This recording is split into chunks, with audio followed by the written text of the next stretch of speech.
prezado Padre Miguel, uma saudação afetuosa a cada um, cada uma que vem esta noite, segunda noite da nossa novena em preparação à festa do nosso padroeiro São Martinho. E por feliz coincidência, se não providência, nós também celebramos neste final de semana a solenidade de todos os santos, que em última análise é o destino de todo aquele que se dispõe verdadeiramente a seguir Jesus pelos caminhos deste mundo. E todos nós somos convidados à santidade, cada um de nós. A vida de santidade é uma resposta à iniciativa de Deus, que já nos tornou santos pelo batismo e nos tornou também filhos e filhas, e portanto destinatários de uma herança. Oxalá todos nós, em nossa vida, correspondamos. A graça está sempre atuando sobre nós, pressupondo também a nossa resposta. Eu me permito, não diria fugir, mas meditar mais aprofundadamente sobre o tema proposto para esta noite, que é precisamente a misericórdia divina na história da salvação. Vejam, meus queridos irmãos e irmãs, Deus, o Criador, Ele em si mesmo é perfeito. Em si mesmo Ele é santo, Ele é bem-aventurado. É o que se nos revela a partir do momento em que Deus se manifesta, por exemplo, a Moisés, quando ele vai dizer: eu sou aquele que sou. Perfeitíssimo, bem-aventurado em si mesmo. O próprio Catecismo da Igreja Católica, lá no primeiro número, já nos diz isso. Ora, tendo isso por pressuposto, não havia necessidade nenhuma de existir qualquer criatura. Já pensou nisso? Não havia necessidade nenhuma de existir nenhuma criatura. Se o Criador é perfeito, é feliz, é bem-aventurado em si mesmo, não há necessidade. Já daqui a gente pode concluir que todo e qualquer gesto de Deus como Criador já é misericórdia. Todo e qualquer gesto Criador de Deus é misericórdia. Ainda mais se levarmos em conta, se termos em conta que há um constante debruçar-se de Deus sobre a humanidade. Tudo é misericórdia. Desde o primeiro gesto criador de Deus, ali já está a misericórdia de Deus. O que é misericórdia? A palavra misericórdia, misericordis, o coração do Criador, o coração de Deus, que está próximo da miséria, que está próximo da criatura, que por si só, em confronto com o Criador, é pequena, é desprezível. No entanto, o coração de Deus está próximo desta nossa pequenez. Tomando por princípio o livro das origens, o livro do Gênesis, quando nós vemos lá Adão e Eva, nossos primeiros pais, nós temos ali, meus caros, um exemplar lúcido da concomitância entre a justiça e a misericórdia. A justiça e a misericórdia atuam já lá. E veja bem, aqui é preciso ficar claro: não há uma oposição entre justiça e misericórdia de Deus. Não há. A gente pode, às vezes, imaginar de forma equivocada uma misericórdia demagógica, que muito se ouve falar por aí. Aquela misericórdia de Deus seria um tipo de misericórdia do vovozinho que aceita tudo, está tudo bem, não tem problema nenhum. Ah, a pessoa está vivendo em pecado, continue vivendo em pecado, estou nem aí. Isto não é misericórdia. Isto é um conceito equivocado de misericórdia. Ora, que misericórdia pode haver em permitir que algum dos seus filhos amados se perca? Misericórdia nenhuma. A misericórdia é justamente o contrário, né? É estender a mão, fazer o filho se dar conta de que ele está no caminho errado, estender a mão para ajudar a sair daquela situação de miséria. Isso é misericórdia.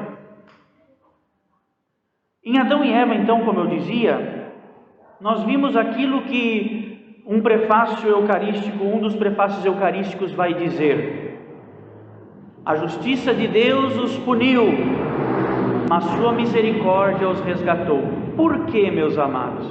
Porque desde o momento mesmo em que houve o pecado, em que houve a ruptura da harmonia entre o Criador e suas criaturas, naquele exato momento, apesar de haver sim uma consequência para o pecado, Deus já traçou todo o plano de salvação que viria a resgatar o ser humano.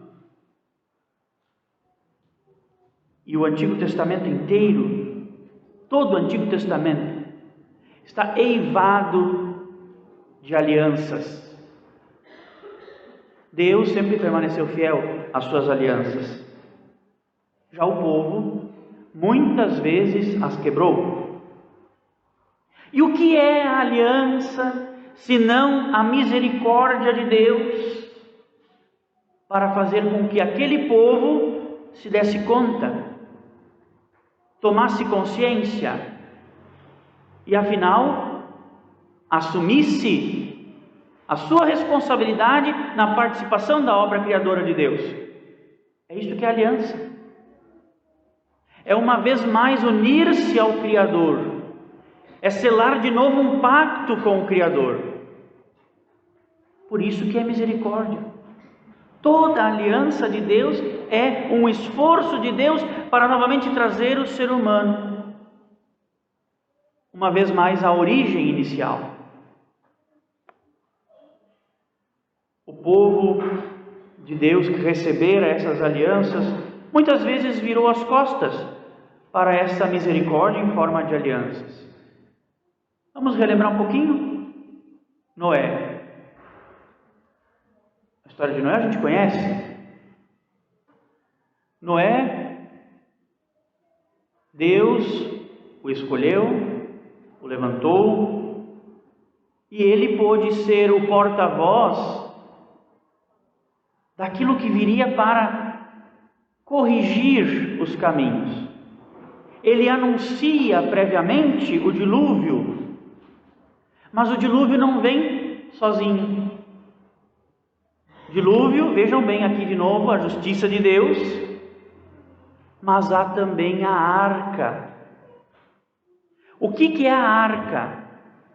A arca é a misericórdia de Deus. Para todos aqueles que crerem, lá estava a arca. Acontece que ninguém acreditou. Noé e alguns de sua família acreditaram. Os demais não acreditaram. Mas lá na arca, a gente já pode ver. É a misericórdia de Deus ali, disponível. Enquanto que muitos viravam as costas também. E lá, então, na arca, todos os animais, todas as pessoas que acreditaram, a família de Noé. O que está acontecendo ali naquele momento? Está acontecendo uma recriação. Deus está recriando. Percebam que a dinâmica da aliança também tem esta dimensão da recriação. É cada vez de novo, cada vez que se rompe, de novo Deus vai lá e sela mais uma aliança. E a arca aqui é sinal, sim, desta aliança de Deus, que é a misericórdia estendida para nós. Depois, a história de Abrão, que vai se tornar Abraão, o patriarca. Sai da tua terra. E ele, acreditando nesta palavra de Deus, vai. Se permite mover, obedece. E esta obediência de Abraão vai até inclusive ao sacrifício de Isaac.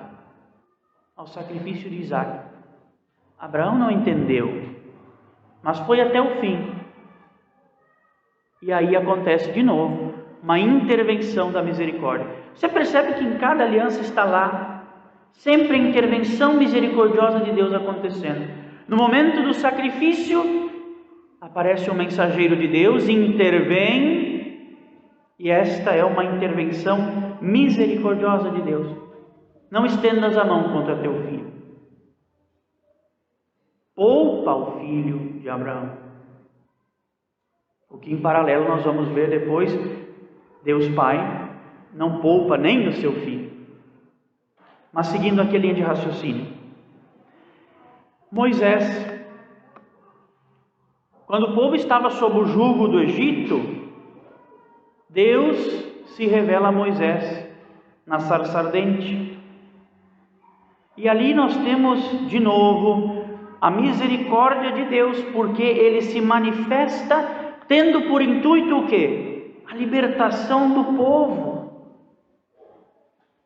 Misericórdia. Misericórdia de Deus. Misericórdia que levanta Moisés e que lhes abre o mar vermelho. O próprio decálogo, os 10 mandamentos, é uma aliança em forma de lei. E se nós atentarmos bem, meus queridos, nós vamos ver que aquilo que está lá consignado, escrito, nos 10 mandamentos, que Deus nos ordena, que tem peso de lei na nossa vida, o próprio decálogo, ele está na ordem das coisas, na ordem do ser, está na própria natureza das coisas. O que Deus ordena, o que Deus ali categoricamente nos pede e nos manda, está na própria ordem da civilidade humana e da própria dignidade humana. Misericórdia de Deus. Até a lei é misericórdia. Em cada um dos profetas, dos reis, dos juízes e dos patriarcas, será um constante renovar de alianças, com vistas à chegada do Messias, que Deus havia prometido. E esta seria, por fim, a misericórdia prometida, definitiva, na plenitude dos tempos. E aí nós chegamos naquilo que é o crucial, na Boa Nova. O Novo Testamento, ou a Nova Aliança, é a totalidade da revelação de Deus. E como é que se dá esta revelação? Se dá na pessoa do Filho, e aí nós passamos a saber que Deus é Pai, e tem um Filho, e tem um Espírito Santo que os une. E aqui é preciso que se diga, a plenitude da revelação consiste precisamente no fato de Jesus revelar a nós um rosto de Deus que ainda era desconhecido. Vejam, já aparecia no lusco-fusco no Antigo Testamento, como eu demonstrei a vocês, que sim, tanto lá já em Adão e Eva, depois lá em Noé, Abraão e Moisés, a gente via que estava lá já a misericórdia de Deus. Mas ainda, o ser humano ainda não tinha tomado plena consciência disso. Agora em Jesus sim, em Jesus isto fica evidente. Porque a vida de Jesus, o próprio fato de Jesus se encarnar, de Deus vir se fazer um de nós, já é uma misericórdia absurda. Chega a ser uma loucura, diriam os gregos para São Paulo, lá no Areópago, é uma loucura, é uma loucura, é a misericórdia extremada, elevada à milésima potência. O quê? Um Deus que vem se fazer um de nós? Pois é, e esta é a boa notícia, que nós não podemos permitir que arrefeça em nós esta boa notícia, que diminua nos nossos corações esse ardor de saber que Deus fez tudo isso ao longo da história da salvação e, sobretudo, em Jesus entregou tudo de si para nos salvar. A cruz, meus queridos irmãos, é a hora suprema da misericórdia. Jesus devolve a humanidade nas mãos de Deus Pai, aniquilando em si o mal e a morte. É por isso que a gente pode dizer que Jesus é o novo Adão, porque nele acontece a verdadeira nova criação que já estava prefigurada lá no Antigo Testamento em Noé, por exemplo. E Jesus é o novo Moisés. Não que ele vai tirar o povo lá das garras do Egito, de um poder opressor político, mas vai nos dar algo muito superior. Vai nos dar a libertação do pecado. Por isso que Jesus vai ser o verdadeiro novo Moisés, o verdadeiro libertador. E tudo isso por quê? Porque o coração de Jesus pulsa misericórdia. O coração do nosso Deus é um coração solidário conosco. E em cada gesto, a gente chama assim, né, Padre Miguel? A gente chama de economia da salvação, quer dizer, tudo que Deus fez ao longo da história com vistas a salvar a humanidade, ou seja, cada gesto, tudo foi misericórdia, mas a misericórdia suprema se deu no alto do Calvário. Ao celebrarmos neste final de semana a solenidade de todos os santos, ouvindo as bem-aventuranças uma vez mais, por nós bastante conhecidas já, mas vale a pena aqui ressaltar dentro deste contexto a bem-aventurança que está no versículo 7 do capítulo 5 de São Mateus. Bem-aventurados os misericordiosos, porque alcançarão misericórdia. E aí perguntemo-nos, tendo um Deus que fez de tudo isso por nós, como não responder a este amor? Tendo sido eu o depositário de tanta misericórdia de Deus, como não ser eu também um instrumento da misericórdia na vida dos demais? Para isso, nós temos modelos aos montes. Nós vimos alguns aqui no início da celebração, a gurizada trouxe para nós aqui, nos refrescou um pouco a memória, né? Ali com as suas vestes, como as dos santos, para nos dizer que a santidade vale a pena, a santidade vence, a santidade é a resposta da misericórdia de Deus no mundo concreto de hoje. E nós, eu e você, podemos e necessitamos ser estes que ao mundo de hoje trazem a face misericordiosa de Deus.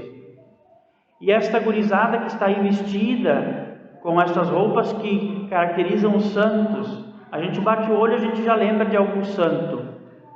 Olha, gurizada, oxalá vocês possam chegar às alvuras, à santidade desses que vocês estão representando. Mas eu vou dizer para vocês, já vou prevenindo para não dizer que a gente esqueceu de dizer, né? É difícil o caminho, mas vale a pena, vale a pena. Só é feliz quem entra no caminho de santidade. E não se engane, santidade não significa, claro, não significa necessariamente que eu nunca tenha errado na vida, que eu nunca tenha pecado. O Papa João Paulo II, nesse sentido, tinha uma frase: santo não é aquele que nunca errou, que nunca caiu. Santo é aquele que nunca se cansou de levantar. Não cansemos de nos levantar, sobretudo porque o mundo carece, o mundo precisa de santos. O mundo precisa de homens e mulheres que demonstrem a eles o verdadeiro rosto da misericórdia divina, que é Jesus Cristo, nosso Senhor e Salvador. Um breve momento de silêncio. Vamos meditar sobre esta palavra de Deus, pedindo: Senhor, venha ao meu coração, apara as arestas, transforma a minha vida, devolve-me a alegria de ser teu servo, tua serva. Dá-me a alegria, Senhor, de testemunhar ao mundo aquilo de que ele necessita hoje, que é a face da misericórdia de Deus. Inspirados pelos exemplos de tantos santos, quizá muitos deles nem sequer o nome nós conhecemos, mas aqui em nossa paróquia nós temos São Martinho como nosso modelo. toca o nosso coração, Jesus. E que assim como tu vieste habitar no coração de tantos homens e mulheres ao longo da história, venhas também habitar no meu coração, para eu ser teu sinal para as demais pessoas. Louvado seja nosso Senhor Jesus Cristo.